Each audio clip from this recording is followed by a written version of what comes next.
Yeah, praise God. So, say amen. Ating palakpakan natin Panginoon sa oras na ito. Praise God. To God be all the honor and glory. Hallelujah. Sa oras na ito ay nais kong dumulog tayo sa mga salita nating Panginoon. At puntahan po natin ang teksto hango sa Book of Daniel, chapter 6, starting verse 16 ng Book of Daniel. Ay ating basahin ng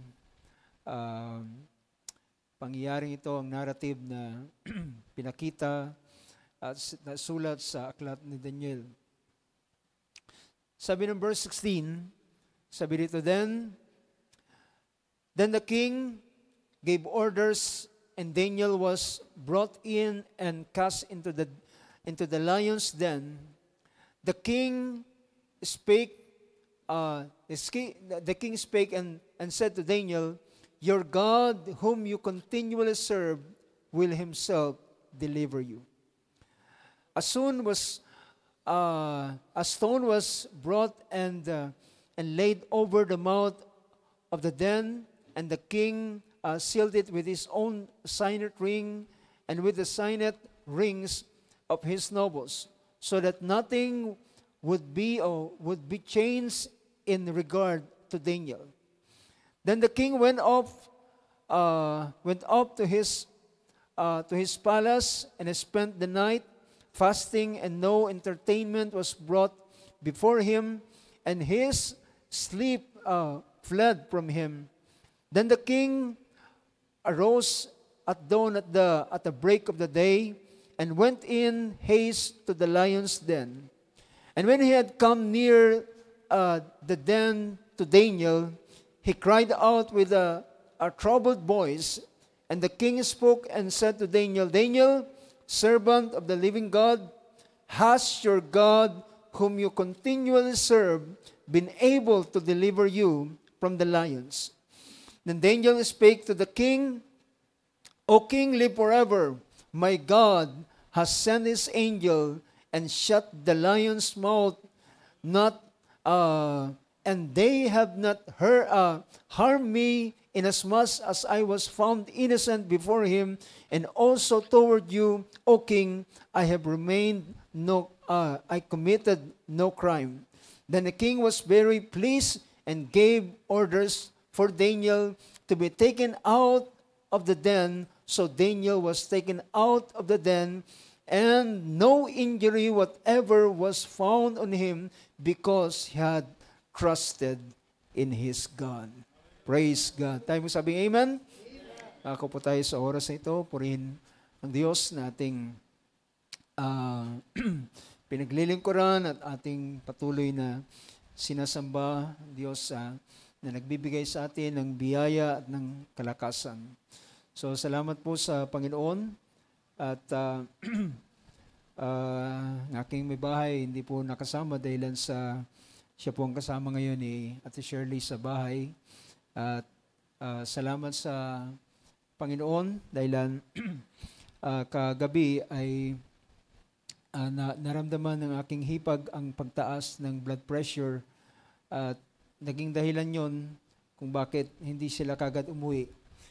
Siya yung nakasama sa pagsalubong ng pag-uwi naming aking hipag galing sa Israel, na for almost 6 years ay hindi nakauwi, pero yun yung pinatotoo last Sunday. At sumama siya at dumaan sila sa bahay, pero nung makarating sa bahay, pero pag alis pa lamang galing Candelaria ay masama ng kanyang pakiramdam. At nung makapagaling sa airport ay ganun pa rin yung kanyang pakiramdam, at lalong nagiging masama ang kanyang pakiramdam. So binibipi siya, binablood pressure, kinukunan ng blood pressure, at yung pang-BP ay nag-error na. So ibig sabihin hindi na kayang mabasa yung beyond doon sa blood pressure na meron siya. So iniisip nila na baka sira yung pangkuha ng blood pressure. Ginagamit nila sa kanila, at okay naman. At pero nagpasya sila na dalhin na sa pinakamalapit na ospital.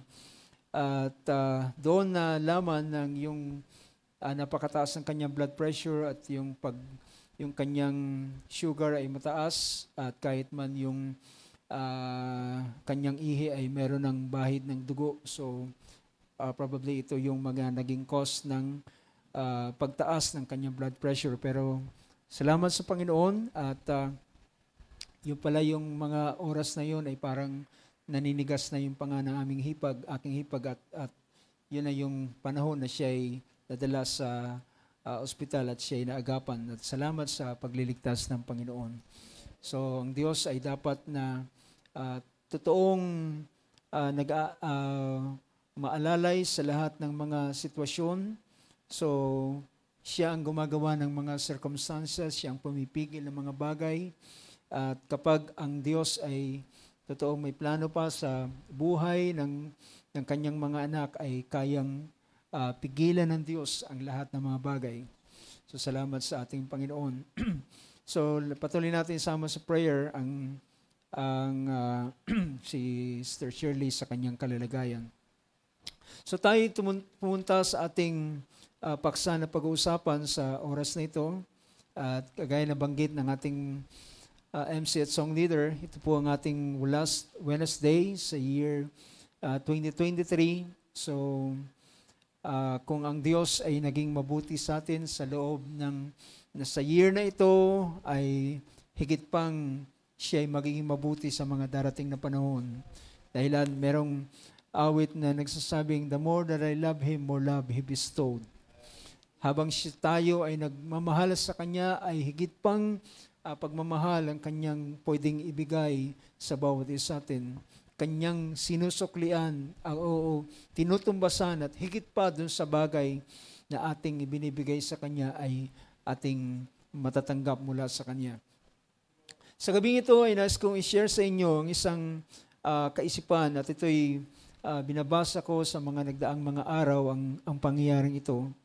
At it catch my attention dun sa verse 16 at yung verse dito sa isang verse 16 and verse 20. Sa verse 16 ay pinakita rito na sabi rito, then the king gave orders, and Daniel was brought in and cast into the lion's den. And the king spoke and said to Daniel, sabi rito, your God whom you continually serve will Himself deliver you. At sa verse 20 ay gayon din ang pinahayag dito. Then sabi niya, when he had come near the den to Daniel, he cried out with a troubled voice, and the king spoke and said to Daniel, Daniel, servant of the living God, has your God, whom you constantly serve, been able to deliver you from the lions? Now, gusto kong pag-usapan natin sa oras na ito ang isang kaisipan at isang paksa na may kinalaman sa meron akong title na hinahango dito, Serving God Continually. Ang paglilingkod sa Diyos na patuloy na paglilingkod sa ating Panginoon, sa ating Diyos. Serving God continually. Now, ang narrative na ito ay isang pangyayari sa buhay ni Daniel. And you know, si Daniel kasama ng kanyang mga kababayan at particular din sa mga nakasama niya doon sa kaharian, sila na binigyan ng pangalan na sila Shadrach, Meshach, and Abednego, but actually ang kanilang pangalan, yung Shadrach, Meshach, at Abednego, ito ay mga Babylonian name na binigay, pinalitan yung kanilang Hebrew name at binigyan sila ng pangalang Babylonian name. Pero ang tunay na pangalan nila ay sa Daniel 1:11, si Hananiah, si Mishael, at si Azariah. So, ito yung mga Hebrew name nila. At ito yung pagpasok nila dito sa lugar ng Babylonia, ay sila ay nasa panahon pa ng kanilang kabataan. Sila yung mga youth, mga young people pa nang sila ay pumasok dito o maging exile at maging captive sa lugar ng Babylon. At dahilan ng ating kaisipan na ating bibigyan ng pansin ay patungkol sa Diyos na patuloy na paglilingkuran. At alam nyo, ang isang temptation sa buhay ng isang mananampalataya o isang tao na naglilingkod sa Panginoon ay kapag siya ay napunta sa ibang lugar. At kapag siya ay nakarating sa ibang lugar, and then ay ang isang katanungan, siya ba ay magpapatuloy pa na paglingkuran ng kanyang Diyos na kanyang dating pinaglilingkuran? Dahilan ng temptation na ito ay ang ilang mga kaisipan ay pwedeng masabi ang dating mga kasama niya ay hindi niya nakasama at ang pwede siyang mag-isip ng ganung bagay. Pero alam nyo, sa kabila na ang mga kabataang ito, sa kabila ng mga lalaking ito, sila Daniel kasama ng mga naging exile galing sa Jerusalem, mga Israelita, ay pagdating nila dito sa lugar na ito, sa foreign land na kanilang na sila ay dinala, ay sila pa rin ay nagpasya na sila ay maglilingkod sa Panginoon. You know, ang salitang yung continually, kung bibigyan ko natin ng ilang mga pangungusap, or ang meaning ng tinatawag na continually is, ang meaning dito na gusto kong bigyan ng pansin is, pinakita rito is without pause. Without pause. Ibig sabihin, pag sinabing continually, ay hindi siya tumitigil. No matter how and no matter what, anuman ang kalalagayan, ay yung tinatawag na ang salitang continually is without pause or cessation, unceasingly. Kagaya, merong isang example na pinakita, kagaya ng ocean o kagaya ng dagat na hindi tumitigil sa pag-alon. Diba? Kung makikita nyo ang karagatan ay the ocean is continually rolling its wave on the shore.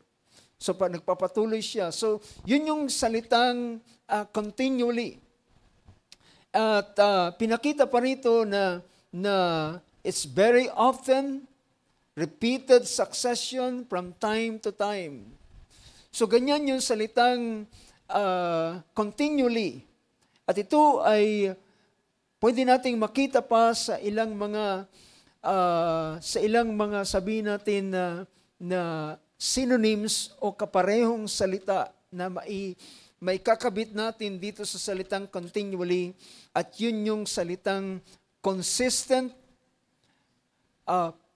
perseverance, at persistent. So, at ang pinaka bottom line nyo, pinaka magiging resulta ng bagay nito ay pwede pa nating idagdag yung isang salitang faithful. Yung pagiging tapa. So, ang mga salitang ito ay masasabi natin, at ito ay sa Daniel na sa panahon na ang Book of Daniel chapter 6, kung bibigyan ko kayo ng background sa Daniel chapter 6, ay ito yung panahon na ang 70 years ay natapos na.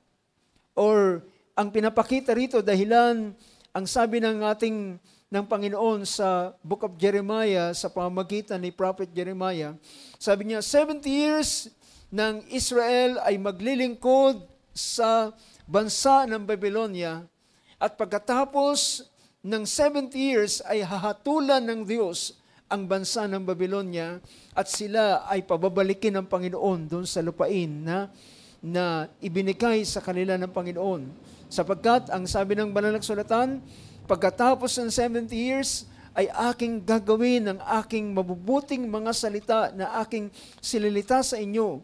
Salita ng kapayapaan at hindi ng kasamaan upang kayo ay bigyan ng isang mainam na kawakasan. So yun yung bagay na pinahayag ng Panginoon at makikita natin ang kabutihan ng Diyos na sa kabila na ang Israel ay dadalhin niya sa isang kahatulan na maranasan nila, pero doon sa judgment na ibinigay ng Panginoon sa kanila, ay ang Diyos ay naghanda ng isang panahon nang ang Diyos ay gagawa ng mabuting bagay sa kanila. Gagawa siya ng isang mainam na bagay. So, nakikita natin, si Daniel at ang kanyang mga kasamahan ay pumasok dito sa Babylon nang sila ay kabataan pa lamang. Pero alam niyo ba na sa panahong ito, si Daniel ay maedad na. Matanda na. Pero ang makikita natin, si Daniel ay patuloy siyang naglilingkod sa kanyang Diyos na kanyang pinaglilingkuran. So makikita natin bakit si Daniel ay nakapaglingkod ng ganitong bagay. Bakit siya nakapaglingkod ng patuloy sa kabila ng ganitong mga pinagdaanan niyang sitwasyon? Nais kong puntahan muna natin ang chapter 1 ng the same book ng Book of Daniel. Dito natin makikita bakit si Daniel siya ay nakapagpatuloy na maglingkod sa Panginoon sa kabila ng nandun sa foreign land. Siya ay nandun sa ibang lupa, sa ibang lugar. So as I said kanina, ito yung temptation sa tao kapag siya nasa ibang lugar, ay sabihin niya, total, wala naman ako sa lugar na aking dating kinaroroonan, ay pwede ko nang hindi gawin yung bagay na aking dating ginagawa.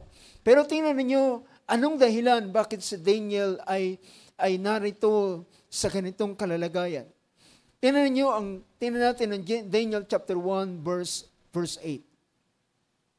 Ang Daniel chapter 1 verse 8 ay pinakita ang ganitong bagay. Sabi rito, kung itataas natin sa verse 7 o verse 6, now among them from the sons of Judah were Daniel, Hananiah, Mishael, and Azariah. Then the commander of the officials assigned new names to them.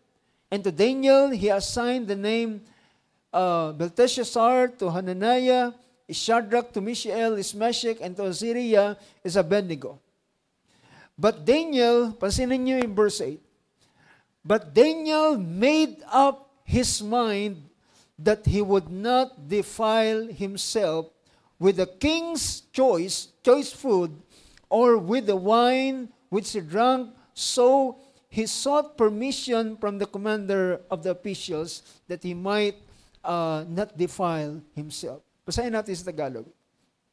Sabi rito, ngunit pinasyahan ni Daniel sa kanyang puso na siya'y hindi magpapakahamak sa pagkain ng hari, sa alak man na kanyang ininom, kaya't kanyang hiniling sa Pangulo ng mga bating na siya'y huwag mapahamak. So ang idea na pinapakita rito ay dahilan, alam nyo, as a Jewish or as an Israelites, ang Israel ay meron silang mga batas na sinusunod.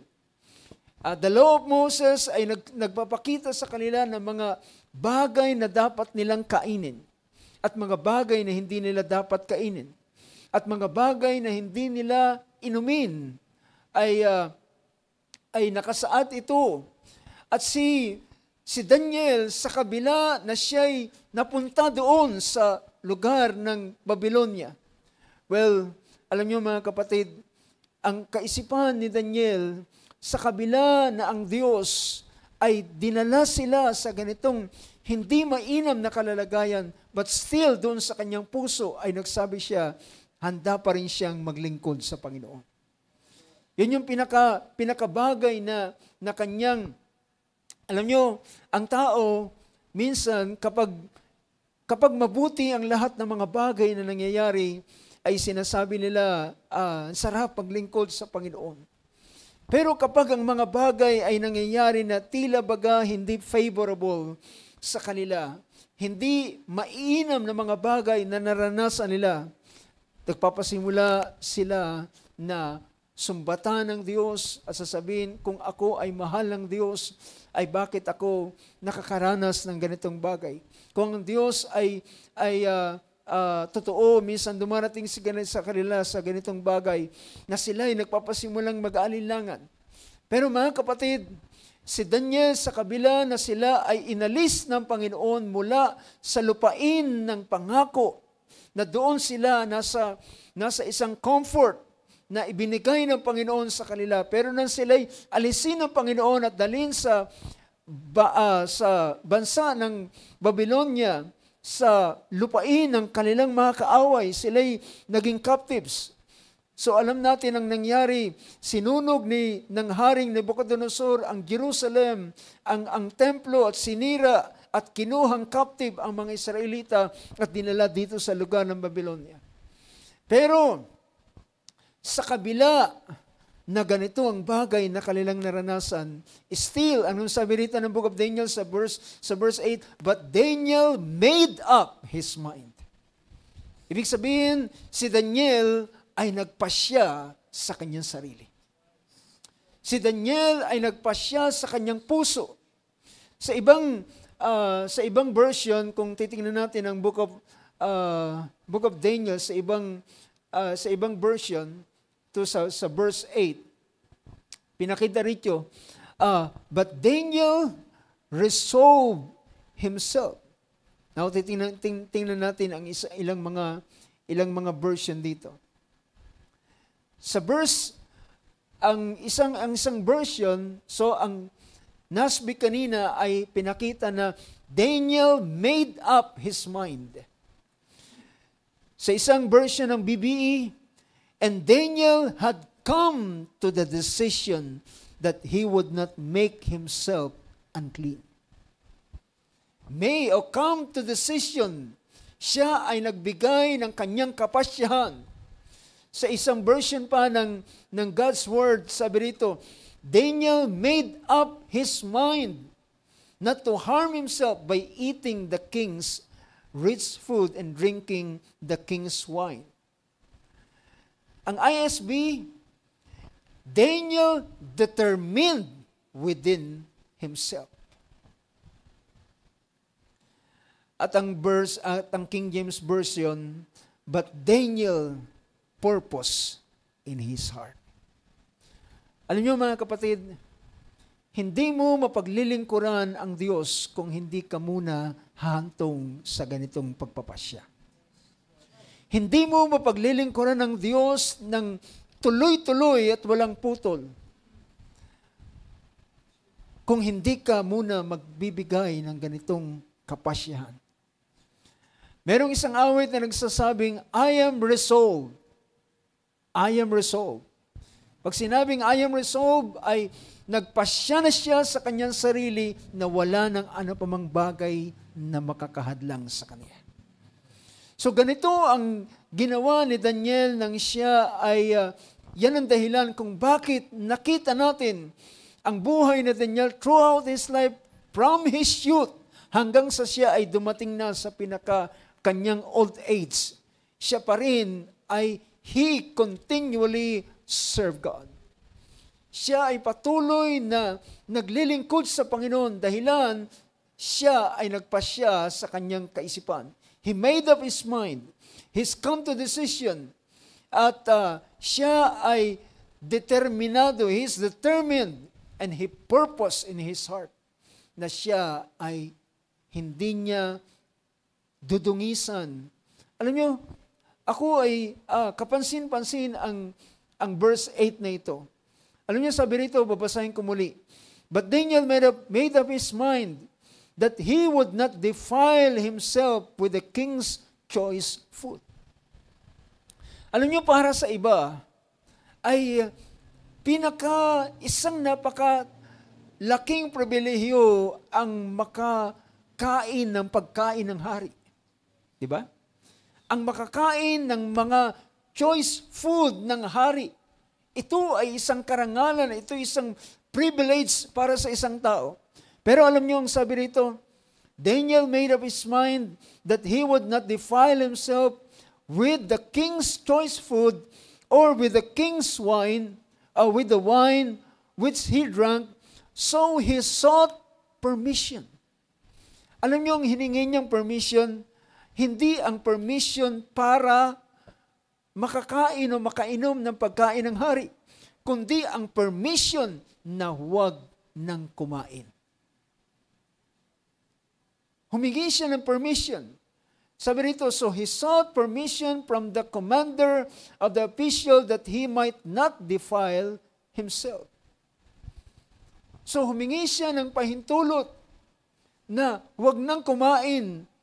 Dahilan, alam nyo, para sa isang lalaking si Daniel na naglilingkod sa Diyos, ay mahalaga ang pagpapakita niya ng kanyang paglilingkod sa Diyos ay ang pagsunod niya sa kanyang mga salita. Ang pag-iingat niya sa kanyang mga salita ay siyang pagpapakita ng kanyang paglilingkod sa Diyos. Na bagamat naranasan nila ang ganitong bagay, wala na sila sa Israel, wala na sila sa Jerusalem, but still, sila pa rin ay nasa ganitong bagay. Alam nyo, pagdating ng chapter 6, sa chapter 5 ay ito yung panahon na hinatulan ng Diyos ang Babylon. At pagdating ng chapter 6 ay iba na ang hari na kung saan siya ay naglilingkod. Dati, sa mahabang panahon, siya ay naglingkod sa kaharian ni Nabucodonosor. Ngunit, nang mamatay ang haring ito hanggang sa pumalit yung kanyang anak o ang apo ni Nabucodonosor, naroon pa rin siya sa Babylon. But still, mga kapatid, si Daniel ay naglilingkod pa rin sa Diyos na siyang ng kanyang mga magulang. Nadiliti ba ang Diyos ni Abraham, ni Isaac at Israel? Now, ang chapter 6, mga kapatid, nang siya ay makarating ngayon nasa kaharian na ni Darius. Ito ay ang Mede and Persia. Ito yung sumunod na kaharian na gumapi sa Babylon at ngayon ang nasa imperyo na kanyang pinaglilingkuran ngayon na naroon siya ay sa Mede and Persia. At ang hari doon ay si Darius. Kung babalikan natin ang verse 1, just to give you the background, ang verse 1 ng chapter 6, sabi ng wikang Tagalog dyan, at minagaling ni Dario na maglagay sa kaharian ng 120 satrapa. Ang satrapa po ay parang mga governor na siyang sa bawat provinces ay sila yung mga nangangasiwa doon sa mga probinsyang ito. At yung 120 na 120, yung 120 na satrapa o satraps ay sabi roon na naduroon sa buong kaharian. And verse 2, at sa kanila'y 3 pangulo na si Daniel ay isa. So merong 120 na satraps at doon sa mas nakakataas sa kanila ay yung 3 tinawag dito sa ibang version ay pangulo, pero sa version ng NASB ay commissioners. So isa doon sa tatlo na nangangasiwa doon sa 120 na mga satraps ay isa doon si Daniel. At sabi roon, at na si Daniel ay isa upang ang mga satrapang ito ay mapagbigay alam sa kanila. So magre-report sila doon sa mga pangulong ito at isa si Daniel doon. At sabi niya, at upang ang hari ay huwag magkaroon ng kapangyarihan. And then, alam nyo, dahilan si Daniel ay nagpasya na kanyang ibigay ang kanyang puso. At siya'y nagpasya na maglingkod sa Diyos at nasa kabila ng mga bagay na nangyari sa kanya ay pinili niya pa rin na maglingkod sa Diyos. Alam nyo, ang Diyos ay hindi niya pinapalagpas ang anumang bagay na ating ginagawa para sa Kanya. Tingnan ninyo ang sumunod na verse. Babalikan ko ang Daniel chapter 1 verse 9. So makatapos na si Daniel dito, nung panahon pa ng kanyang kabataan, ay nagpasya na siya na maglingkod sa Diyos at paglingkuran ng Panginoon sa kabila ng mga bagay na kanyang naranasan. And sabi ng verse 9, na magkagayon ang Daniel na ito ay natangi sa mga pangulo at sa mga satrapa.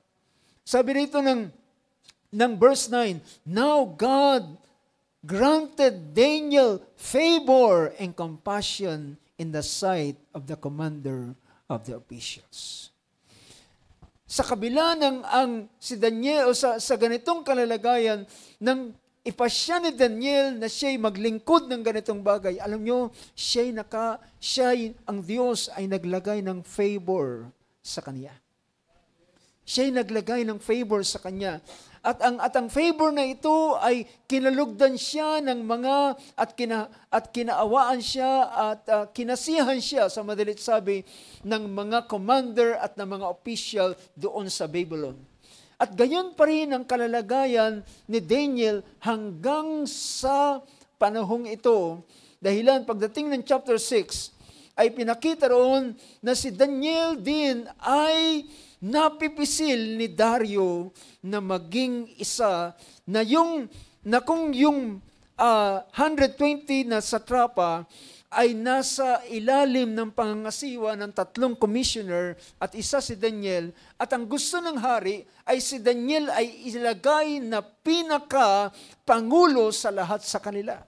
Dahilan, si Daniel ay nakasumpong ng biyaya sa paningin ni Darius na hari ng kahariang ito. Alam niyo ba mga kapatid, it's the same way na nangyari kay Joseph. Naalala niyo? Nang si Joseph ay makarating doon sa lugar ng Egypt at siya nang si Potiphar ay gustong kumuha ng isang servant.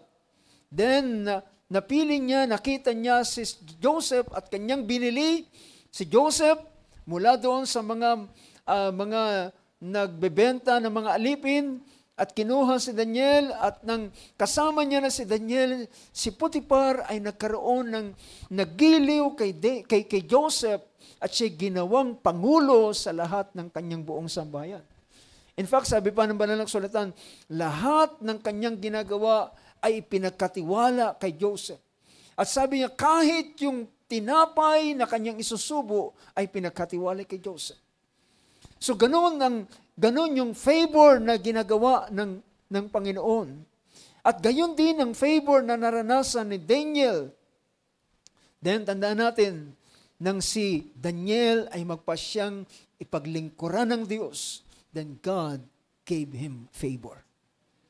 At gayon din ang ginawa. So throughout the lifetime ni Daniel ay ang mga kaharian, ang mga hari ay nagiging magaan ang loob sa kanila at meron kung anong karisma galing kay Daniel. At hindi ito sa anumang bagay. Balikan natin yung Daniel chapter 6 verse 3.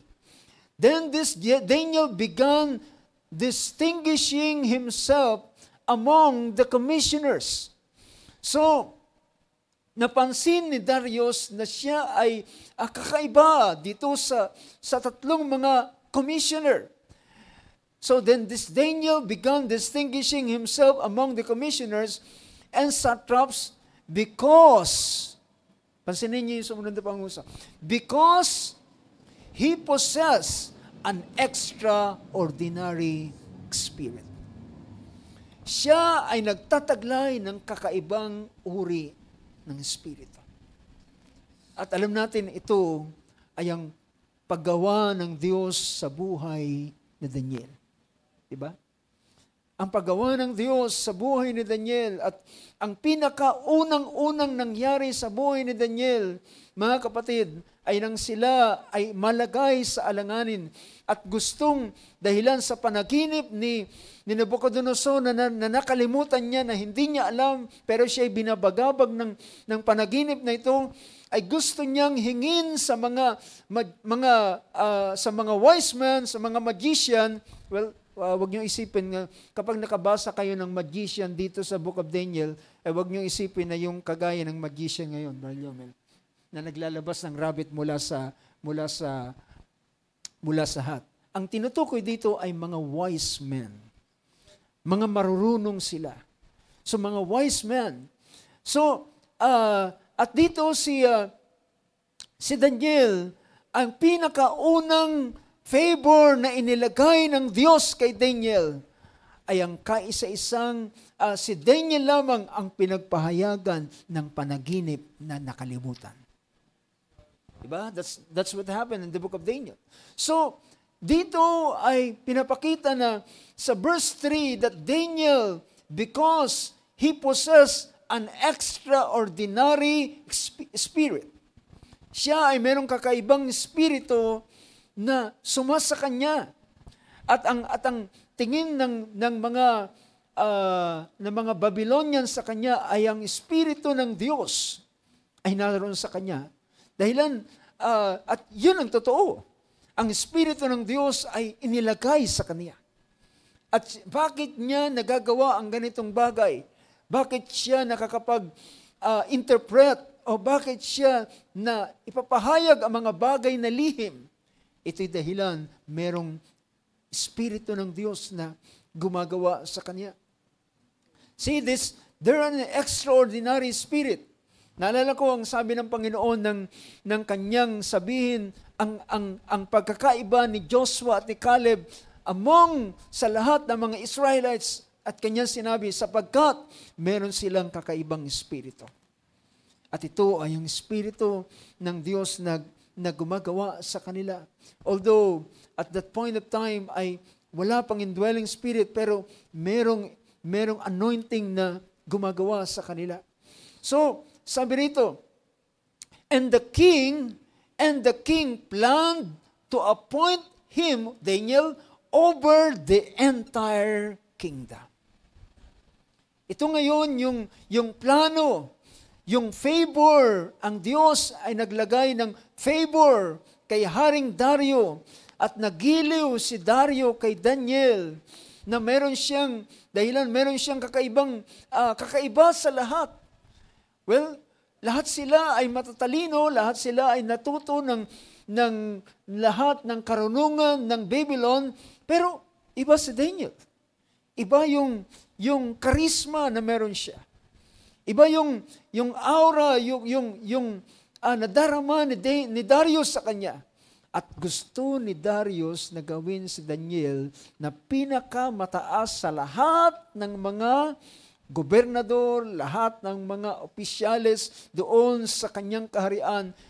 At ang magiging tayo na ni Daniel kapag nangyari yon ay para na siyang si Joseph, na siya'y pangalawa kay Pharaoh.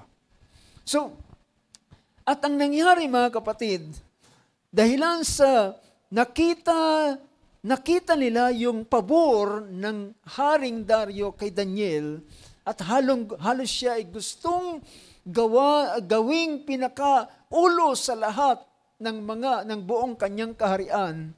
And then, sabi ng verse 4, then the commissioners and satraps began trying to find a ground of accusation against Daniel. So ngayon, para masira ang lahat ng plano ng haring si Dario para kay Daniel, ay naghanap sila ng pula. Naghanap sila ng kasalanan na pwede nilang makita kay Daniel para maisumbong nila. At kapag naisumbong nila, then, syempre pa, tapos ang career ni Daniel kapag nalaman na ganito ang kanyang, kung meron siyang ginagawang anuman. Pero ang sabi rito, naghanap sila ng ground of accusation against Daniel in regard to government affairs, but they could find no ground of accusation or evidence of corruption. Hanap sila ng hanap. Tingin sila ng tingin. Ano ba pwede nating makita na pula dito at pwede nating isumbong sa hari? Pero mga kapatid, si Daniel ay napaka-ingat. At hindi lamang siya nag-iingat, natural niyang buhay ang ganitong bagay. Diba?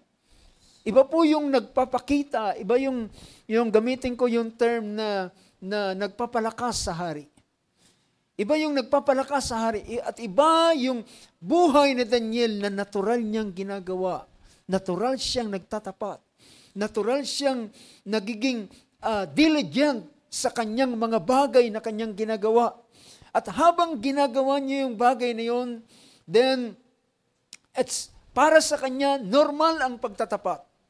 Normal ang mga bagay na kanyang ginagawa. Dahilan, hindi siya naglilingkod sa tao, kundi siya ay naglilingkod sa Diyos. Hindi siya natatakot sa tao, kundi siya ay natatakot sa Diyos. Siya ay nagpasya sa kanyang puso, mula pa siya sa kanyang kabataan na kanyang paglilingkuran ng Diyos at susundin niya ang kanyang mga salita. At ito ang kanyang ipinasya.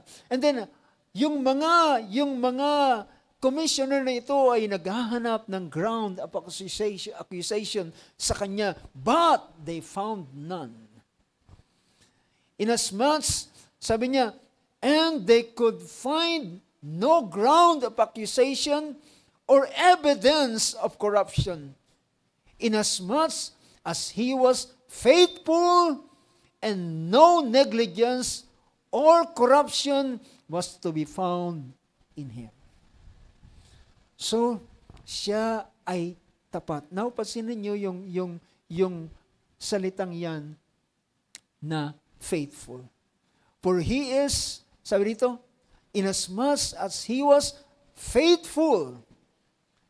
Alam niyo yung salita kanina na tinitingnan natin, serving God continually. Yung salitang continually ay papakita ito ng faithfulness.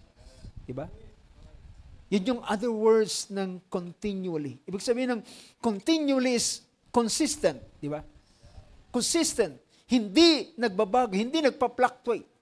Pag ang isang bagay nagpa-fluctuate, akyat, baba, ibig sabihin hindi siya stable. Hindi siya consistent. So, yung salitang faithful, it is because Daniel made up his mind. He made up his mind to serve God and to obey His commandments. Then, ang ginawa ng mga lalaking ito, ay sabi rito, then this man said, we will find, verse 5, then this man said, we will find any ground of accusation against this Daniel. Or we will not find any ground of accusation against this Daniel unless we find it against him with regard to the law of his God. Sabi niya, pag pinag-usapan ng katapatan, paglilingkod sa trabaho, tapat si Daniel. Pero sabi niya, wala tayong makikuhang butas sa kanya o flows o ground para akusahan natin siya. Pero merong isang paraan para natin siyang ma-accuse. Ito ay sa pamamagitan ng kanyang paglilingkod sa batas ng Diyos. Doon natin siya hahanapan At mga kapatid, ang ginawa ng mga satraps na ito, pinagpulong sila, at ang ginawa nila, nag-tailored sila ng isang bagay na isang pain na tiyak nila na si Daniel ay mahuhulog sa silong ito. Nag-tailored sila, naggawa sila, nag-create sila ng isang batas na tiyak nila dahilan si Daniel ay tapat sa lahat ng bagay. Kahit man sa kanyang Diyos, ay tapat si Daniel. So, ang ginawa nila, sabi rito, verse 6, then these commissioners and satraps came by agreement to the king and spoke to him, follows King Darius, King Darius live forever. Basahin natin sa verse 7 sa Tagalog. At sabi ron, at ang lahat ng pangulo ng kaharian, ng mga kinatawan, ng mga satrapa at ang mga kasangguni at ang mga gobernador ay nagsanggunian upang magtatag ng isang palatuntunang palatuntunang hari sa kaharian at upang maglagda ng isang pasyang mahigpit na ang sino mang humingi ng isang kahilingan sa kaninumang Diyos o tao sa loob ng 30 araw, liban sa iyo, o hari, ay ihahagis sa yungib ng leon. So they tailored this, naggawa sila ng ganitong trap para kay Daniel. At ang sinabi nila sa hari, minumungkahi namin kasama ng mga satrapa, kasama ng mga gobernador sa buong kaharian ay nagkaisa kami na maglagda ka ng isang kautusan na sa loob ng 30 days ay walang sino mang taong tatawag sa ibang Diyos o sa sino mang tao maliban sa iyo, o hari. At sa ganitong bagay, mga kapatid, alam nila, to make it safe, ginawa nilang 30 days. Alam nila, kahit siguro, 1 linggo lang, hulog na si Daniel dito. Kahit ilang araw lang, ay pwede nang mahuli si Daniel. Dahilan, ang ugali ni Daniel, mga kapatid, ay lagi siyang nananalangin sa kanyang Diyos. At ang pananalangin ni Daniel ay hindi ito lihim. Ito ay nandoon sa kanyang pinakaatik. At doon ay merong bukas na bintana na nakaharap sa Jerusalem sapagkat ang inaalala niya ay ang panalangin ni Solomon na nang siya'y manalangin at iaalay ang temple doon sa panahon ni Solomon at sabi niya, Panginoon, dinggin mo na kung sino man ang manalangin sa lugar na ito, sa dakong ito, sa iyong pangalan, na sa templong ito na inilagay mo sa iyong pangalan, ay tugunin mo ang kanilang panalangin. At yan ang dahilan si Daniel, sa tuwing manalangin siya, ay nakaharap siya doon sa dako kung saan naroon ang Jerusalem at ang nasa kanyang kaisipan ay ang templo na bagamat winasak pero ang pangako ng Diyos ay naroon. So sabi rito, then all the commissioners of the kingdom, the prefects, and the satraps, the high officials, and the governors have consulted together that the king should establish a statute and enforce an injunction that anyone who makes petition to any god or man besides you, O king, for 30 days shall be cast into the den, into the lion's den. Itatapon siya doon sa kuweba na naroon ang leon. Gayon, nang marinig ng hari, well, parang ang ganda ng panukalang yan. At ang kanyang ginawa, kanyang nilagdaan, karaka. Dahilan yung singsing ng hari ay ginagamit para maging pangpatibay doon sa dokumento na kanilang ginagawa. Then, ano sabi rito sa sumunod na verse Verse 9, therefore King Darius signed the document, that is, the injunction. Sinign niya, and then verse 10, now when Daniel knew that the document was signed, he entered his house. Now in his roof chamber, he had windows open toward Jerusalem. And he continued kneeling on his knees 3 times a day, praying and giving thanks before his God as he had been doing previously. Basahin natin sa Tagalog. Sabi niyan, at nang malaman ni Daniel na ang kasulatan ilalagdaan sa pangalan, siya'y pumasok sa kanyang bahay, ang kanyang mga dungawan ay bukas sa dakong Jerusalem, at siya'y lumuhod ng kanyang mga tuhod at makaitlo 1 araw at dumalangin at nagpasalamat sa harap ng kanyang Diyos gaya ng kanyang dating ginagawa. Well, can you imagine mga kapatid? For example, tayo ang malagay sa ganitong kalalagayan. Pwede natin sabihin, Panginoon, siguro pwede ba akong mag-leave muna ng 30 days lang naman? 30 days lang naman, hindi muna ako magpe-pray. 30 days lang naman, hindi muna ako magpapasalamat sa iyo para lamang makalagpas ang ganitong batas. But brothers and sisters, si Daniel ay hindi nag-leave. Si Daniel ay nagpatuloy sa bagay na kanyang ginagawa. At ginawa pa rin niya ang dating kanyang ginagawa. Ano ito? He served God continually. He served God continually. Nagpatuloy pa rin siya sa kanyang paglilingkod sa Diyos. Yung consistency ng kanyang paglilingkod ay hindi nagbago. Sa kabila na mayroong ganitong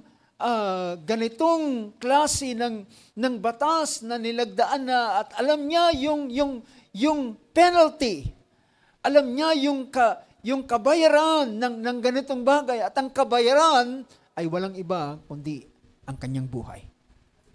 Ang kabayaran ay ang kanyang kamatayan ang naghahantay sa kanya. Then, nang siya ay makita na nanalangin 3 beses 1 araw, huli ka. Nahuli nila sa Daniel sa ganitong bagay. Dahilan, mga kapatid, si Daniel, ang kanyang katapatan ay hindi lamang higit ang kanyang katapatan sa Diyos. Bakit siya naging tapat sa lahat ng bagay na kanyang ginagawa? Dahilan siya ay tapat sa Diyos. So, kapag ang isang tao ay tapat sa Diyos, magiging tapat siya sa lahat ng bagay na kanyang ginagawa. Pero kung siya ay tapat lamang sa tao at ang ginagawa niya is eye service, yung paglilingkod sa paningin ng mga tao, then kapag nakatalikod na yung tao, pwede niyang gawin ang ibang bagay. Dahilan hindi siya natatakot sa Diyos, kundi siya ay takot doon sa mga taong nakatingin sa Kanya. Lilingon siya kaliwa at kanan, at pag wala nang nakakita, then magpapasimula niyang gagawin ng lihim yung bagay na kanyang gustong gawin. But not as Daniel. Not with Daniel. Siya ay tapat higit sa lahat sa kanyang Diyos. At ang Diyos ang kanyang pinaglilingkuran. And can you imagine, mga kapatid? Hallelujah. Sa ngayon pa ba na si Daniel ay hindi maglilingkod ng ganitong bagay matapos patunayan ng Diyos ang katapatan ng kanyang salita? Dahilan, nakita niya ng hatulan ng Diyos ang Babylon at natupad ang sinulat ni Jeremiah na after 70 years ay kanyang hahatulan ang Babylon. Napuntahan natin, mga kapatid. So, nang si Daniel ay mahulog sa ganitong trap, na tailored ng mga taong ito, na ginawa ng taong ito ang ganitong klase ng trap, and Daniel fall into that trap. At nang siya ay mahulog, lumapit sila sa hari. Then sabi rito, verse 12, then they approached and spoke before the king about the king's injunction. At siya nagsabi sa, basahin natin ito sa Tagalog, sabi niya, mahal na hari, sabi niya, hindi ka baga naglagda ng pasya na bawat tao na humingi sa kaninamang Diyos o tao sa loob ng 30 araw liban sa iyo, o hari, ay ihahagi sa yungib ng mga leon? Ang hari ay sumagot at nagsabi, ang bagay ay tunay ayon sa kautusan ng mga taga-Media at mga taga-Persia na hindi mababago. Well, malakas ang loob ni Darius. Sabi niya, totoo yan. Yan ay nilagdaan, yan ay matibay na ipapatupad. Then verse 13, at nang magkagayoy, nagsisagot sila at nagsabi sa harap ng hari, ang Daniel na iyon na sa mga anak ng pagkabihag sa Huda, hindi ka pinakundanganan, o hari, o ang pasyaman na iyong nilagdaan ng pangalan, kundi dumalangin na makaitlo sa isang araw. Then, binalingan nila sabi niya si Daniel, na siyang exile. Daniel, who is one exile. Then, verse 14, nang marinig nga ng hari ang mga salitang ito, na manglaw na mainam. Nagulat siya na ito palang bagay na ito ay isang uri ng trap para kay Daniel. Pero, ang hari ay nagpasimulang maaring magang-maga, in-approach na siya ng mga satraps patungkol sa bagay na ito. At siya ay hindi muna nagbigay ng kanyang hatol, kundi siya ay nag-isip dahilan gusto niya gumawa ng paraan paano si Daniel maililigtas. Ngunit, ang nangyari ay binalikan siya ng bandang hapon. At sabi ng mga verse 15, Then this man came by agreement to the king and said to the king, recognize, O king, that it is a law of the Medes and Persians that no injunction or statutes which the king established may be changed. Now, pinakita rito mga kapatid, ang batas ay nagpapakita na ang hari ay hindi pwedeng mas mataas sa batas. Ang batas, bagamat siya ang gumawa ng batas na ito, ay ngayon ay subject na siya ng batas na kanyang ginawa. At kahit siya mismo ay hindi niya kaya itong baguhin. After na ito ay lagdaan ng singsing ng hari. At nang marinig ito ng hari, dahil wala siyang ibang magawa, kundi ipatawag si Daniel, at doon naganap yung verse 16, na sinabi ng verse 16, nang magkagayoy, nag-utos ang hari, at kanilang dilala si Daniel at inihagis siya sa yungib ng mga leon. Ang hari nga ay nagsalita. Alam nyo, nang pinakuha si Daniel, at bago si Daniel ipasok doon sa kuweba ng leon, si Darius na hari ay nagbigay ng pahayag at bilin sa kanya na nagsabi. Sabi rito, at ang hari nga ay nagsalita at nagsabi kay Daniel, ang iyong Diyos na pinaglilingkuran mong palagi ay siyang magliligtas sa iyo. What a confession. What a confession of faith. Alam niyo, si Darius ay nagkaroon na ng pananampalataya sa Diyos ni Daniel. At sabi niya, ang Diyos na iyong palaging pinaglilingkuran ang magliligtas sa iyo, o Daniel. At nang marinig at nang ipahayag ito, mga kapatid, ganito yung faith, yung expression ng paniniwala. Dahil alam nyo, sa panahong ito, si Darius ay merong sariling Diyos. Meron siyang kanyang Diyos. Sa panahong yun, ang mga tao ay may kanikanyang Diyos. Kaya mapapansin ninyo na ang Diyos na si Jehovah ay tinawag na Diyos ni Abraham, ni Isaac, at ni Jacob, at Diyos ng Israel. So, ang mga tao sa panahong yun ay may kanikanyang Diyos, at ang Israel ay may kanyang Diyos. Si Dario ay mayroong kaniyang sariling Diyos. Pero nakita niya na ang Diyos na pinaglilingkuran ni Daniel, ay sabi niya, ang Diyos na yung pinaglilingkuran palagi ay magliligtas sa iyo.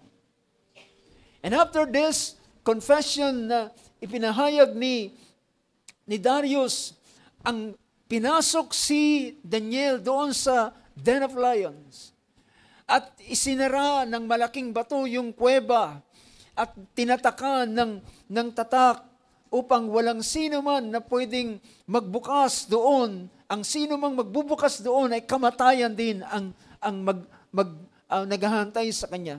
So sabi ng verse na ito, and a stone, verse 17, nang magkagayoy, at isang bato ay dinala at inilagay sa bunganga ng yungib at tinatakan ng hari ng kanyang singsing na pantatak at ang singsing na pantatak ng kanyang mga mahal na tao. So yung tatak na ito, hindi lang yung hari kasama na yung kanyang mga opisyales, upang walang anumang bagay ay mababago tungkol kay Daniel. At pagkatapos ito, nang si Daniel ay naroon na sa yungib ng leon, si Darius ay alalang-alala kay Daniel na ito. Nung gabing yun, hindi siya kumain. Alam nyo, ang pinakamaganda rito, merong nag-fasting para kay Daniel. Yung hari pa mismo ay nag-fasting para kay Daniel. Hindi siya kumain. Walang entertainment na pinapunta niya. Yung mga manunugtog, pinaalis niya. Walang pagkain na dinala sa kanya. At sa buong magdamag ay halos ang tulog niya ay hindi siya nakatulog. At hinintay niya ang pagbubukang liwayway. At nang nagbubukang liwayway na, yung nagmamadaling araw na, siya ay nagmamadaling pumunta, sabi ng verse 19, at ang hari ay pumunta doon sa panahon ng madaling araw, in the breaking of the day, pumunta doon nagmamadali na pumunta doon sa yungib ng leon, at nang siya'y makalapit doon sa bibig ng yungib na yon, na kung saan naroon si Daniel, ang hari ay nagsalita ng ganito sa verse 20. Sabi niya, nagsabi kay Daniel, O Daniel, lingkod ng buhay na Diyos. What a confession. Tinawag niya ngayon na ang Diyos ni Daniel ay buhay na Diyos. Dahilan, maring nabalitaan ang ganitong bagay.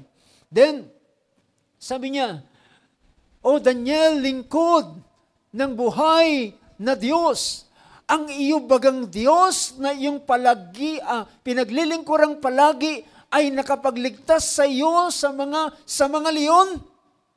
At naghahantay siya ng sagot, dahilan kapag wala nang sumagot, ibig sabihin, luray-luray na si Daniel.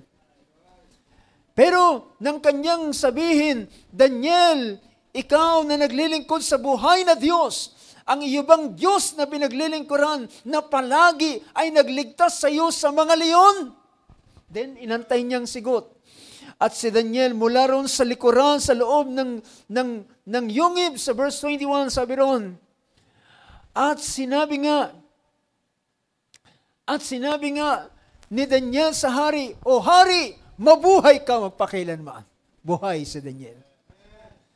Sabi niya, O hari, mabuhay ka magpakailanman. Verse 22, At ang Diyos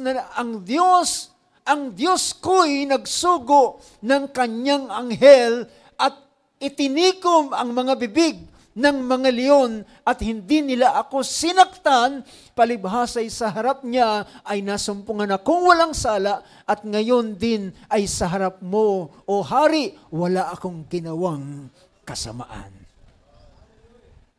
Then, pagkarinig na ito, sabi ng verse 23, nang sabihin ni Daniel, ang Diyos na aking pinaglilingkuran, ang aking Diyos, my God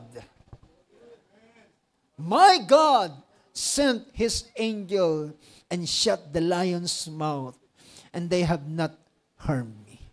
Hindi nila ako sinaktan.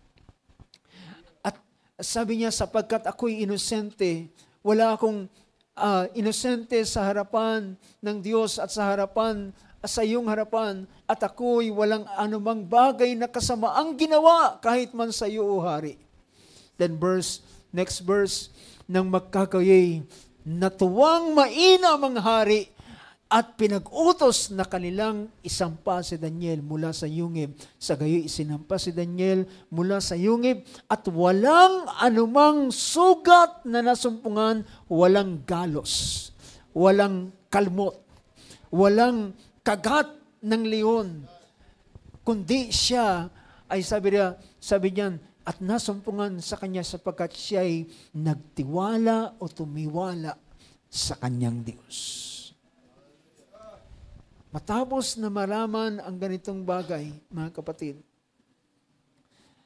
na-establish, alam nyo, yung binabanggit nating verse 16 and verse 20, na ang Diyos na paglilingkod sa Diyos na palagian, serving God continually, ay hindi ito galing sa bibig ng isang believer. Ito'y galing sa bibig ng isang pagan worshiper. Alam niyo ba, ang Book of Daniel ay makikita natin paano si Nebuchadnezzar ay nagpatotoo patungkol sa Diyos ng kataas-taasan. At ang Diyos ni Daniel ay siya mismo ay nagpatotoo ng kanyang karanasan sa Diyos na ito. So, makikita natin na sa kabila na ang mga anak ng Diyos ay dadalhin sa ibang lugar, dadalhin sa ibang dako at makakasama niya ang hindi mananampalataya, at mula doon sa mga hindi mananampalataya ay pakikilala ang Diyos na kanyang pinaglilingkuran. Amen. At nang mangyari ito, nang marinig ito ni Darius, pinag-utos niya. At sinabi noon, so Daniel was taken up out of the den, and no injury whatever was found on him, because he had trusted in his God. He had trusted in his God. Then the king gave orders. At ito na, mga kapatid, at ang hari ay gumawa at nagbigay ng utos at upang dalhin ang lahat ng mga tao na maliciously accused Daniel. They maliciously accused Daniel, and they cast them, their children, their wives, into the lion's den. At anong sabi diyan sa verse na yan? Sa wikang Tagalog, yung mga nag-akusa sa kanya ay inihagis sila, ang kanyang asawa, ang kanilang mga asawa, ang kanilang mga anak, at sabi rito, at ang leon ay nanaig sa kanila at pinagwaray-waray ang lahat ng kanilang buto bago pa sila dumating sa kinalooban ng yungib. Ibig sabihin, itinutulak pa lang sila doon sa yungib, ay pinagluluray-luray na sila. Well, mga kapatid, dahilan sa ganitong bagay, kahit man, hallelujah, ang mga liyong ito ay naitikom ang kanilang bibig at hindi nila ginalaw si Daniel. Dahilan, mga kapatid, alam niyo ba, merong isang Proverbs, isang chapter ng Proverbs na gusto kong basahin. Proverbs 28. Sabi sa Proverbs 28 verse 1. Tingnan niyo ang verse na yan. The wicked flee when no one is pursuing, but the righteous are bold as a lion. Ang masama, sabi ng Tagalog, ang masama ay tumatakbo, tumatakas kahit walang humahabol sa kanya. Ngunit ang matuwid, at yun yung kalalagayan ni Daniel. Ngunit ang matuwid ay matapang na parang leon.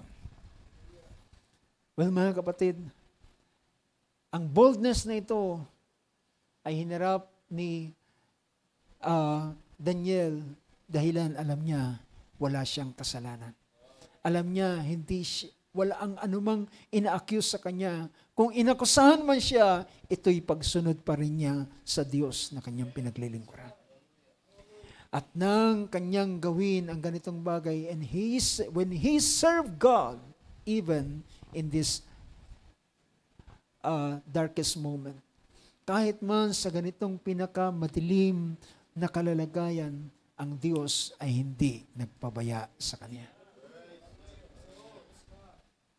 Ito ang hamon, mga kapatid, na pinapakita ng Book of Daniel na ito.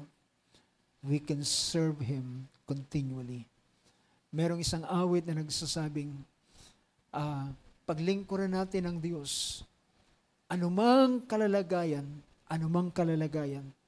ay atin siyang paglingkuran. At ang mga kanyang mga kaaway ay pinagluray-luray nung mga leon. Pumapasok pa lang sila ay sinisila na at ang kanilang mga buto ay dinurog. Praise God. Dahilan, gutom na gutom yung leong ito. Can you imagine, gutom na gutom yung leon pero hindi nila kinalaw si Daniel. Dahilan ng Diyos ay nag-utos sa kanila. Walang gagalaw kay Daniel.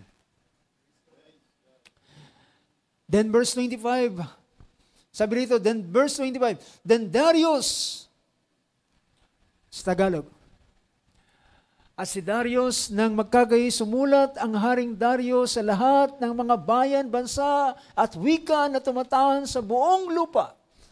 Siya ngayon na nasa malaking imperyo ng ang imperyo ng Median Persia ay sumulat siya sa lahat ng bansa, wika at lahat ng lupain.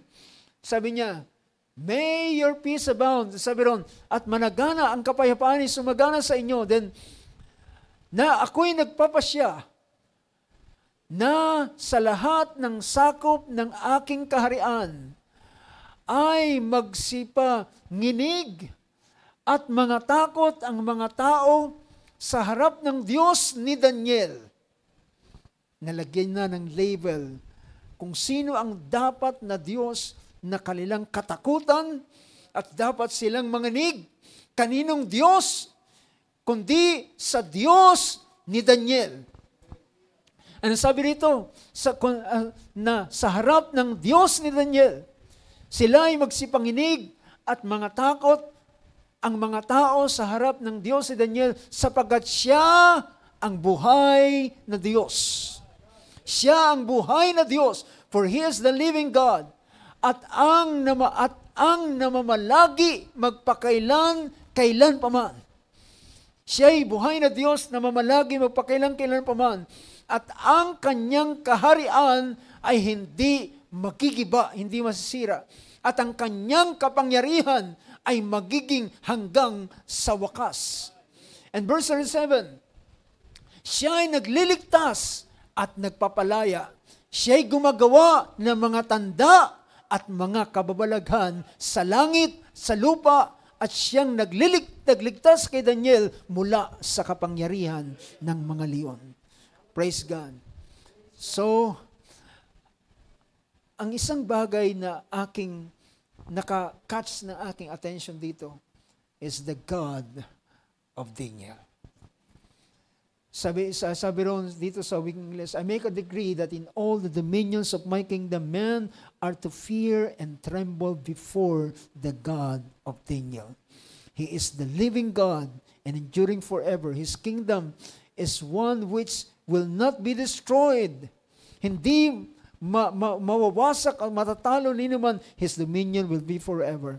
He delivers and rescues and performs signs and wonders. Alam niyo mga kapatid, ang Diyos ni Daniel na ito ay nakapag-perform ng signs and wonders when Daniel served his God continually.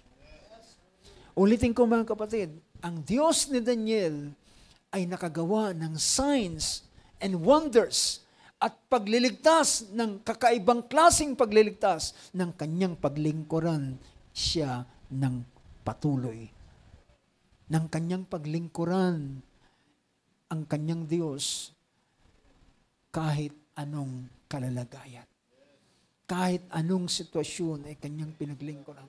You know mga kapatid, ang verse 37 ay sinabi ron, He delivers and rescues and performs signs and wonders. Hallelujah. Ngayon mga kapatid, nauuhaw tayo sa mga signs and wonders. Are we, brothers and sisters? Tayo ba ay nauuhaw ng mga signs and wonders? Ang signs, ito ay kanyang upang patunayan na siya lamang ang Diyos. Ang wonders ay yung kamanghamanghang bagay na kanyang gagawin na hindi kayang ipaliwanag ng tao. Ang mga gawaang ito, signs and wonders. Signs is to prove that He is God. And wonders ay para ipakilala na siya lamang, He's the only one can make this to happen. Siya lamang ang kayang gumawa ng ganitong bagay. It's signs and wonders. You know mga kapatid, habang tinitingnan ko ang ganitong bagay, ang Diyos na ito ay pwede nating minsan, pwede mong tawagan ang Diyos ni Daniel sapagkat siya ay nagliligtas. Hindi na natin napuntahan pa yung pahayag ni Nabucodonosor. Ang tawag niya sa Diyos nila, ang Diyos na nagligtas kay Shadrach, Meshach at Abednego, doon sa hurnong apoy, tinawag niya ang Diyos ni Shadrach, Meshach at Abednego. Ang Diyos ni Shadrach, Meshach at Abednego at ang Diyos ni Daniel ay siyang Diyos ni Abraham, ni Isaac at ni Jacob at ng Israel. At kung ating paglilingkuran ang Diyos na ito ng palagian, I believe still pwede siyang gumawa ng signs and wonders. Dahilan, siya ay hindi nagbabago noon, ngayon, at magpakailan pa man. From generation to generation, siya'y mananatili. Hallelujah. At ang pahayag na ito, when Daniel served his God continually, ng kanyang paglingkuran ng kanyang Diyos. Sa huling mga araw nito, maraming mga hamon sa buhay natin bilang mga mananampalataya. Maraming mga challenges, maraming mga, minsan, may mga, ang sabi ng ating Panginoon, sa sanlibutan ay meron kayong kapigatian. Ibig sabihin, sinabi na ng Panginoon, sa sanlibutan ay merong maraming bagay kayong maranasan. But be of good cheer, sabi niya, I have overcome the world. Oo, may maranasan tayong iba't ibang mga karanasan, mga challenges sa buhay na ito, mga pangangailangan, ilang mga bagay, kuminsan ay karamdaman, at ilang pang mga bagay, ngunit, are you willing to serve Him continually?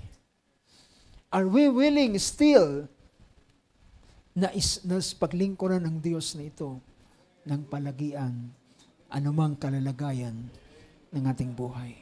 Praise God. Tayo tumayo sa oras na ito. Hallelujah. Praise God.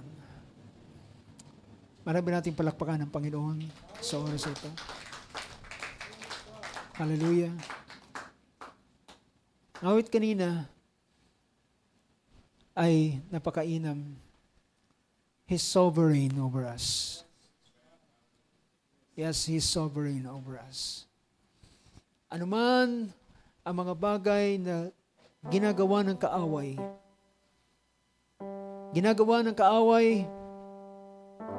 they meant it for evil, but God meant it for good. Hallelujah.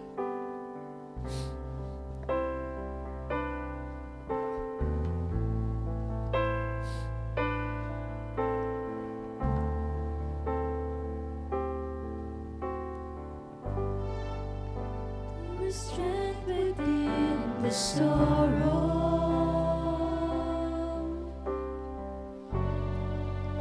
There is beauty in our tears, and You meet us in our morning. Yes, amen. With a love that casts out fear. You are working in our waiting. Amen. You are working in our waiting. You're sanctifying us.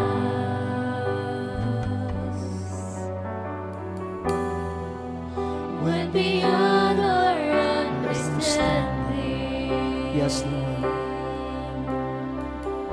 You're teaching us. You're teaching us to trust. Your plans are still to prosper. You have not forgotten us.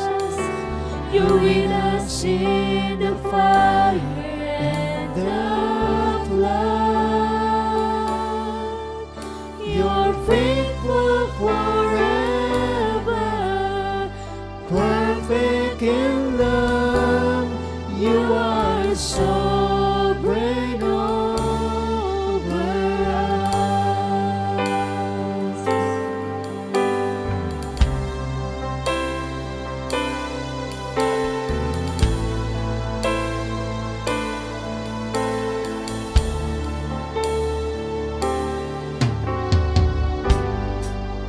You are wisdom and magic. Yes, amen. Who could understand your ways? Reigning high above the heavens. Reigning high above the heavens, reaching down in endless grace.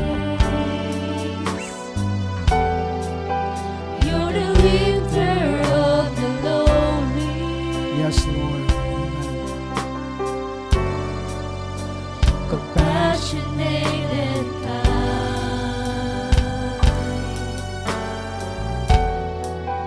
You surround and you uphold me, and your promises are my delight. Your plans are still to prosper. You have not forgotten. Yes, Lord. You have not forgotten us. You're with us in the fire, even in the flood, even in fire. and you're faithful forever, perfect in love. You are sovereign over us. Even the enemy meant for evil, you turn it for our good. You turn it for our good and for your glory.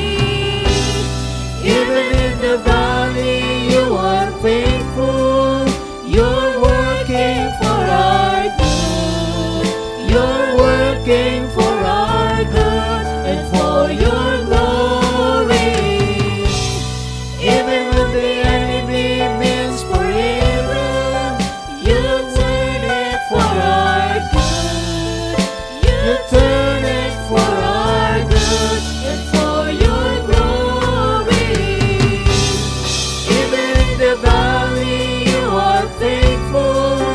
You're Yes, Lord working Jesus. for our good. You're working for our good and for your glory. Your plans are still to prosper. You have not forgotten us. You're with us in the fire and the blood. And you're faithful forever, perfect in love. You are sovereign over us.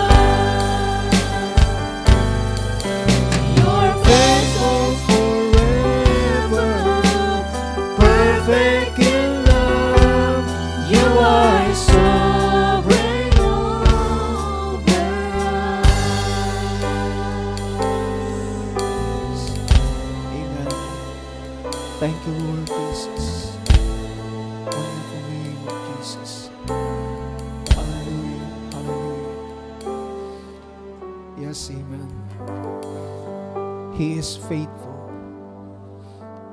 Meaning to say, He is constant. Ang kanyang gawa, His work is consistent. At kung siya ay tapat, at kung ang kanyang gawa ay hindi nagbabago, kanya rin namang gustong makita ang bawat isa na naglilingkod sa kanya, na nagpapatuloy, consistent, naroon sa kanilang perseverance, at naroon sa kanilang pagpapatuloy. Whatever and whenever, anuman at kailanman ang kalalagayan, hallelujah, ay atin siyang patuloy na paglilingkuran. Hallelujah. Ilan sa atin ang maring magtaas ng kamayan, magsabi, Lord, I want to serve you continually. Nais kong paglingkuran ka ng patuloy at anuman ang kalalagayan sa buhay. Ang mga bagay man ay nagbabago-bago. Ang mga kondisyon ay nagbabago-bago. Ang aming mga kalalagayan ay minsan ay nasa mainam na kalalagayan, minsan ay nasa, hallelujah, minsan nasa kabundukan at minsan ay kami ay nasa mababang kalalagayan. Minsan nasa valley, minsan we are on the mountain, and sometimes we are in the valley. But still, hallelujah, we want to serve Him continually. Hallelujah. Dakilang Diyos, sa oras na ito, sa gabing ito, narito ang iyong mga anak, Panginoon Diyos. Mga lalaki at babae na patuloy na nakakakita ng iyong dakilang gawa at nakakapakinig, Panginoon Diyos, ng iyong mga salita, Panginoon. Ngunit sa huling mga araw nito, ay ayaw lamang namin itong marinig sa aming pakinig. Ayaw lamang namin ito na aming mapakinggan ng patotoo ng ibang tao na ginawa mo sa kanila. Panginoon Diyos, ang aming dalangin, gawin mo ito sa bawat isa sa amin. Mapatunayan namin mismo sa aming karanasan ang iyong patuloy na paggawa at kung saan ikaw ay kayang gumawa. Hallelujah. At mag-perform. Kaya mo magligtas, Panginoon. Kaya mo mag-deliver. Hallelujah, sa bawat isa sa amin. Kaya mong mag-rescue sa amin. Hallelujah, kahit man ang iyong mga anak ay minsan ay pinapahintulot mo na sila ay malagay sa kamay ng kaaway, malagay sa yungib na kagaya ng naranasan ni Daniel, Panginoon. Lord, hindi mo siya iniligtas bago siya ipinasok sa yungib ng leon. Hindi mo siya iniligtas, Panginoon, kundi siya ay pinabayaan mo munang makapasok doon sa yungib ng leon at tila ang kaaway, tila ang kanyang mga kaaway ay tumatawa at natutuwa habang si Daniel ay nakapasok na sa yungib ng leon at iniisip nila na nagtagumpay sila sa kanilang mga bagay na binabalak. Ngunit Lord God, laking gulat nila nang makita nila kinabukasan si Daniel ay buhay pa rin at iniligtas siya ng Diyos na kanyang patuloy na pinaglilingkuran. O Panginoong Diyos, sa uling mga araw nito, hallelujah, nais naming maranasan ng ganitong bagay. Nais naming maranasan ng iyong pagliligtas. Nais naming maranasan ng iyong signs and wonders, Lord, na gawin sa uling mga araw nito. At ipakilala mo, Panginoon, na ikaw ay Diyos. At ipakilala mo ang mga kamanghamanghang gawa na ikaw, O Diyos, ay kamamanghaan. Hallelujah. Merong isang awit na nagsasabi, Lord God, we stand in awe. Kami ay nakatayo na namamangha. Hallelujah, na nagtataka sa mga bagay na nangyayari at nagaganap dahilan ito ay hindi ang taong gumagawa. Ito ay ang Diyos na gumagawa. Ngunit Lord God, ito ay papatunayin mo sa bawat isa na magpapatuloy ng paglilingkod sa iyo, no matter anuman ang kanilang kalalagayan ng kanilang buhay, Panginoon Diyos. Lord God, hallelujah, sapagkat walang anumang bagay ang pwedeng magpabago sa iyong biyaya, sa iyong pag-ibig, sa iyong kagandahang loob sa bawat isa sa amin. Lord, i-bless mo, Lord, ang bawat isa, ang bawat kapatid, O Diyos. Hallelujah. Kung meron man, Panginoon, na nasa ibang mababang kalalagayan, ang kanilang mga puso ay nasa panghihina at panglulupaypay sa ilang mga bagay. O Panginoon Diyos, bayaan mong, hallelujah, ito'y mag-encourage sa bawat isa na patuloy kang paglingkuran, hallelujah, sapagkat ikaw ay Diyos ay tapat sa iyong mga salita. Lord, i-bless mo ang bawat mga lalaki at babae, kahit man ang mga kapatiran na nasa kanilang mga tahanan, na i-bless mo, Lord, ang kanilang mga puso, Panginoon. Ibangon mo ang pananampalataya tungo sa iyo, hallelujah, at ang pagkakilala sapagkat ikaw ay Diyos, hallelujah, na kayang magligtas, na kahit man sila ay nasa yungib ng leon, sila man ay naroon na sa horno ng apoy, ay kaya mong sumama sa kanila as the fourth person, Lord, hallelujah, at magligtas sa kanila, Panginoon, at upang ang apoy ay hindi makapanaig sa kanila. Oh Lord God, hallelujah, you are the same yesterday. You are the God of Daniel. You are the God of Shadrach, Meshach, and Abednego. You are the God of Abraham, Isaac, and Jacob. You're the same God, Lord. You don't change, O Lord God. Hallelujah. Kaya sa oras na ito, Panginoon, nais namin ibalik sa iyo ang kapurihan, ibalik sa iyo ang kalawalatian, at makilala ka namin, Panginoon Diyos. Hallelujah. Na Diyos na gumagawa sa huling araw nito. Lord, maraming salamat.